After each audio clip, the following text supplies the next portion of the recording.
اول ما قفزت يا جماعه وانا بالسما اوكي لحين ما دخلت على المسبح سالت نفسي يا شباب كذا سلو موشن لحين ما دخلت اوكي سالت نفسي قلت هي حسن انت تعرف تسبح؟ المهم يا شباب كالعاده 3 مواقف في كل مقطع، فاليوم عندنا 3 مواقف خرا. طبعا مثل ما قلت في المقطع السابق ما راح نكثر من كلمات يا شباب احتراما للعزيز المشاهد والعزيزه المشاهده، فاخر مره نقول خرا. طيب بسم الله يا شباب نبدا باول قصه. اوه والله من زمان يا جماعه، يلا مستعدين. طيب بسم الله يا شباب ندخل باول موقف صار لي قبل سنه، وكان في وقت تجديد الجواز يا جماعه. اللي ما يعرف يعني شو تجديد الجواز، مراعاه لصغار العمر، هذا يتجدد فيه جوازك. اوكي شكرا فهمتنا. زبده ان تاريخ الجواز خلص فتروح لمكان حكومي يجددوا لك الجواز. حلو. المهم يا شباب انا رحت مع الوالد، وانتم طبعا تعرفون يا جماعه لما تروح اماكن حكوميه لازم تروح الصباح، فانا في ذاك الوقت يا جماعه كنت انام لاخر الليل، يعني السهرات يا جماعه، فرحت وانا مواصل. يوم وصلنا هناك يا جماعه كانت زحمه مو طبيعيه، سبحان الله الشعب كله تجمع في اليوم اللي ابى اجدد فيه جوازي. ادريني مشهور بس ما يحتاج يا رجال. اوكي ما له دخل. المهم قلنا ما علينا، رحنا عند هذا اللي يعطيك الرقم عشان الطابور. اول ما اعطاني الرقم يا جماعه وشفت الطابور 50 شخص قدامي. ديم 50 شخص والواحد ياخذ 10 دقائق، يعني 10 ضرب 50 500 دقيقه.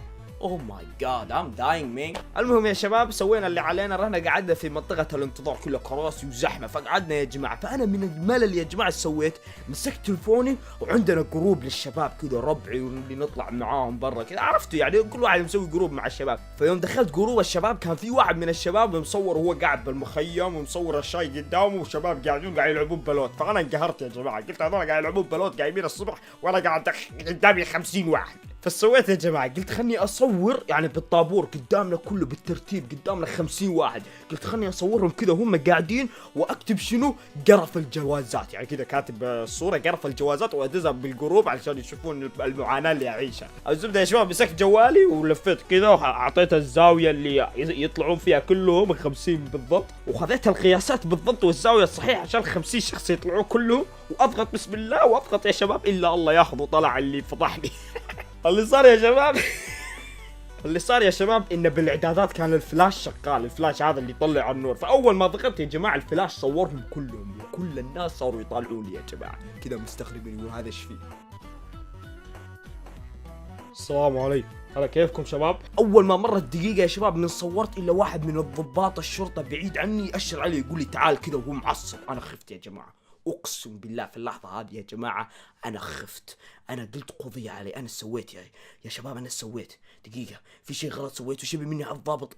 دقيقه لا يكون هذا واسطه يا جماعه راح يخليني امشي قدام 50 واحد. اي والله دقيقه انا اروح له يا شباب. اول ما رحت له يا شباب الا يقول لي عطني الجوال. انا خفت قلت هذا شبه من الجوال، يقول لي عطني الجوال. قلت له ليش؟ يقول لي عطني. انا كذا خفت قلت هذا ضابط ويقول لي عطني، خلاص خلني اعطيه. اعطيته الجوال الا يقول لي يفتح لنا فيه رمز. خذيت الجوال مره ثانيه وكتبت الرمز اول يا جماعه. اقسم شوفوا اللحظه يا جماعه عشان تعرفون حظي كيف هو مخيس. اول ما فتحت يا جماعه الجوال الا تطلع لي الصوره اللي صورتها حلو ومكتوب عليها قرف الجوازات. اول ما شفت ابي امسح الكلام يا شباب، الصوره ما عليها ما في مشكله الصوره، بس ابي امسح الكلام الا يمد يده ياخذ الجوال. انا كذا قلت حسن قضي عليك، حسن انت رحت فيها، حسن ايش الموقف الخرا. الا اول ما سحب الجوال الا يطالع الجوال كذا ومعطيها وضعيه الاستغراب ويطالعني كذا. يا قلبي نطلع برا القصة شوي. بعطيكم معلومة يا جماعة، ممنوع انك تصور في اماكن الحكومية. فتخيل انك مصور في مكان حكومي وكاتب قرف الجوازات. ما نجح. المهم لا اطول عليكم انه سحب الجوال وقال لي تعال للحقني، وداني عند مكتب كذا تحس انه مو ضابط عقيد يا جماعة، كذا قاعد مكتب كذا كشخ يا جماعة. عطى الجوال للعقيد قال شوف مصور وشوف شنو كاتب بالصورة. فانا خفت يا جماعة قلت العقيد هذا شنو راح يسوي. أسوأ التخيلات اللي جتني يا شباب إنه يرفضون تجديد الجواز ويطلعوني برا وأبوي يكمل علي برا يضربني ضرب. بس أقسم بالله إنها أخيرة يا جماعة. أول ما راحت عند العقيد ومسك الجوال إلا ضحك، هو ماسك الجوال ضحك. أول ما شفت ضحكته يا جماعة فرحت من داخل ارتحت، قلت يمكن هذا بياخذها يعني مزح وما راح ياخذها بجدية. أول ما شفت ضحكته والحمد لله يا جماعة طلع واحد كفو ورجال بالرجال مو مثل الضابط. ابو فله انت شوي تخيل الضابط يشوف مقطعك، احلى ضابط اقسم بالله احلى ضابط. المهم يا شباب ان العقيد عطاني الجوال وقال لي لا تعيدها مره ثانيه، ورحت والحمد لله يا شباب ان الامور مشت على خير، واتمنى يا جماعه ان ما حد يصور في اماكن حكوميه عشان لا يصيروا مثلي. طيب ندخل بالموقف الثاني يا شباب، وهو موقف يعني ابسط من الموقف الاول. اللي صار بالضبط يا جماعه ان انا واثنين من الشباب دخلنا في قهوه، لما اقول قهوه يا جماعه هي قهوه المجمعات هذه اللي كشخه كشوخ يا جماعه، عرفتوا اللي اذا اخذت قهوه من هالقهوه هذه خلاص تفلس ما تاخذ قهوه لمده شهر. ايوه عرفتها، ايوه بس انت مثل حالتي الماديه الحمد لله مو انا لحالي. المهم يا جماعه ان انا والشباب هذول انا واثنين قعدنا بالطاوله وعطونا هذول المنيو عشان ناخذ القهوه، فقررنا يا جماعه احنا الثلاثه ان ناخذ قهوه يعني اول مره ناخذها، فقلنا يا شباب خلينا ناخذ قهوه اسمها سرابيسو ما ادري شنو، قهوه غريبه يا جماعه. المهم ان طلبنا القهوه وخذ تقريبا 5 دقائق الا جاب القهوه، فلما جاب القهوه يا جماعه شلون جايه بجلاس كبير حلو، والقهوه اللي فيها تقريبا قليل جدا يمكن مو الربع اقل من الربع، فاحنا استغربنا يا جماعه قلنا هذه القهوه يا رجل شفطه واحده اخلصها، شنو هذا قهوه غاليه بشربه واحده اخلصها، لا والله ما يصير كذا. فخوي اللي جنبي قال يا رجل لا تستعجل ايش فيك، هذا قهوه فاخره يا رجل، الحين يجيبوا لك شنو مشروبه قدامك، يعني تعرفون نظام القهاوي الفاخره قدامك يصب القهوه وكذا، فقال لي انطر دقيقه يمكن الحين يروح يجيبها. المهم نطرنا يا جماعه دقيقه ما جو، 5 دقائق ما في احد، 10 دقائق وين نفره، ربع ساعه وات هيل مان نيجا. فيوم مرت ربع ساعه احنا استغربنا يا جماعه، قلنا ربع ساعه عشان يروح يجيب، لا مستحيل هذه القهوه. فقلت على خوي يا جماعه قلت له يدخل بجوجل اكتب اسم القهوه يمكن يعني هذا شكلها الحقيقي، فيوم دخل بالجوجل وكتب الا طلعت يا جماعه قهوه كذا حركات، وقلنا لا هذا اكيد هذه مو القهوه هذا مخربطين. فناديت يا جماعه اللي يشتغل بالقهوه قلت له يا اخي شنو هذا قهوه جلاس كبير واخر شيء شربه واحده وما يصير كذا، فقال لي انتوا اللي طلبتوا هالقهوه، هذه قهوه اسمها اسبريسو تجيك يعني شربه واحده وثقيله ويعني بس هذه هي. اول ما قال كذا صدمنا، فقلت له طيب ليش الجلاس كبير؟ قال لي والله جلاسات خلصت فجبت لكم جلاس كبير، يعني الحين شو السالفه راح اطفر اسبوع كامل عشان قهوه شربه واحده تخلص؟ لا يا شيخ. المهم يا جماعه اني اعطيتها حتى الجلاس خذيته وياي.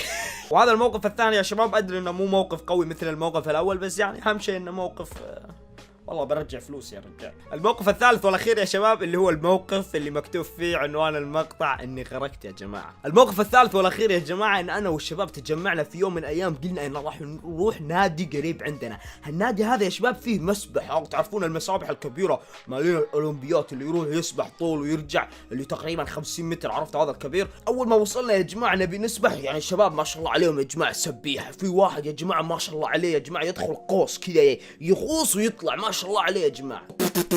المهم يا جماعه اول ما وصلنا هناك الا هو كلهم ما شاء الله عليهم يا جماعه قلت لكم سبيحه هم، فكلهم يدخلون بالنظام هذا اللي تعرفون القويص هذول كله يركض كذا يدخل على الماء كذا، عرفتوا كيف كذا اوكي. المهم اني انا كنت اخر واحد، فشفت الاول يا جماعه كذا قفز اعطاه قفزه ودخل، قلت ما شاء الله ما شاء الله، الثاني يعطيها نفس الشيء، الثالث يعطيها نفس الشيء، الرابع يعطيها نفس الشيء. انا قلت جاء دوري، قلت يا شباب لازم اعطيها يعني ما يصير كذا كلهم يعني ما شاء الله عليهم، لازم اني اخوص انا بعد واوريهم السباحه، الا اركض يا جماعه اعطيها ركضه كذا واعطيها قفزه يا شباب كذا وانا في السماء وحلق. اول ما قفزت يا جماعه وانا بالسماء اوكي لحين ما دخلت على المسبح، سالت نفسي يا شباب كذا سلو موشن لحين ما دخلت اوكي، سالت نفسي قلت هي حسن انت تعرف تسبح؟ يا جماعه نسيت اني ما اعرف اسبح. اخ. المهم يا جماعه اني طلعت اني ما اعرف اسبح، في مثل يقول يا جماعه الخوال ما يعرفون يسبحون. المهم يا جماعه ان اول ما دخلت على المسبح كذا الا كذا مرت تقريبا 50 ثانيه انا ما قاعد اطلع.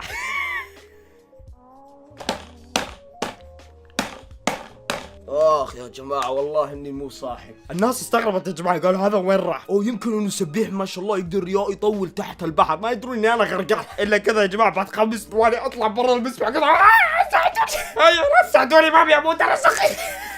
فجاني يا شباب واحد من ربعي اللي قلت لكم عنه ما شاء الله عليه سبيحي. المهم يا شباب انه هو اللي انقذني ومن بعدها صار منقذي. والله اني صادق يا جماعه هذا منقذ يا جماعه ما اني. طيب الحين بعض الناس راح يسالوني وين الموقف من هالقصة؟ بكل بساطة يا شباب إنه منقذي صار كل مرة يذلني يا شباب، صرت يا شباب ما أقدر أغلط عليه أو إني أضغطه يا جماعة، كل ما أضغطه أو أغلط عليه يقول لي هي تذكر ترى بدوني أنت مو عايش. وات ذا هيل استغفر الله يا جماعة، الحياة بيد الله لكن كلها مزح ومزح. منقذي يور مان نيجا. وبس يا جماعه هذه 3 مواقف، واتمنى من كل قلبي يا جماعه اني افرحتك عزيزي المشاهد او خليتك تبتسم، والحمد لله يعني هذه لحالها اجر عظيم. وبس يعني اتمنى يعني تضيفني بالانستغرام. يلا يا اخي عطى سكرين شوت. المهم يا جماعه شكرا على دعمكم، ولا تنسوا زر اللايك، ودائما وابدا يا جماعه راح اكون متواجد لان اجعلكم تبتسمون وتضحكون. واو. السلام عليكم.